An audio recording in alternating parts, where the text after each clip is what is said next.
Well, if you're looking at the map, Iceland is obviously on a strategic, important position in the high north, being where it is.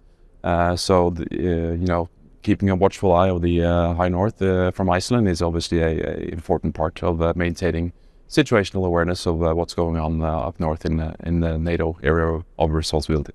So Iceland is an important player in this. Obviously, as you know, they don't have their own armed forces, but they do support with their Coast Guard, and their Coast Guard is running their air surveillance mission here at Iceland, which is in place with the radars and systems to be able to maintain a 24/7 surveillance of the airspace around Iceland.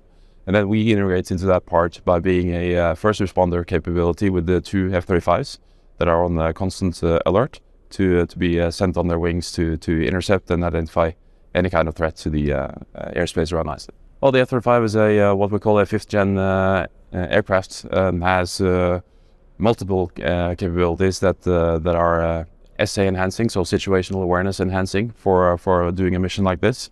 It's got awesome sensors that keep a good lookout on what's going on around us. So when we integrate that with the radar capability that are already existing on Iceland, it makes for a very good combination to keep a good understanding of what's going on. Of course, it is deterrence in itself that we have the air policing, because it shows both the capabilities and the commitments of NATO. So if we didn't have that, we would be much more vulnerable here. Well, we have never in history have had armed forces.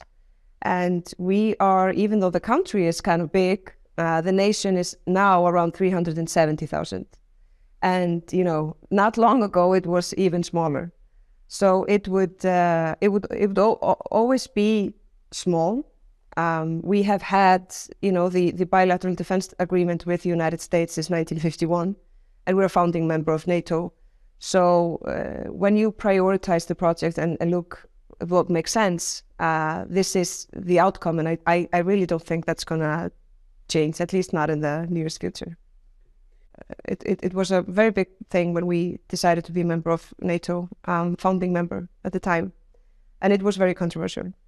Today we have more than 75% support of Iceland being a member of NATO, and now it's written out as the cornerstone of our national security policy. And obviously, with the war going on now, I think almost everyone can see what it would mean if we weren't.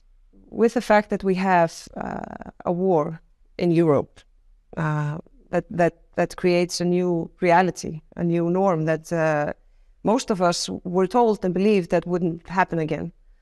It brings, the threat closer, and you can feel how big of a threat it is for Ukraine's neighbors, which are our neighbors and which are part of NATO. And it also shows that the values that we cherish and that we build our society on is, being attacked and is being tested. And if we can't be sure that those are the values that we're going to build our society on, Iceland doesn't stand a chance in Putin's world. So that is very clear, and that is why we stand very firmly with Ukraine and say out loud in every opportunity we get that Ukraine must win this war. That's the only way we can really have peace again in Europe.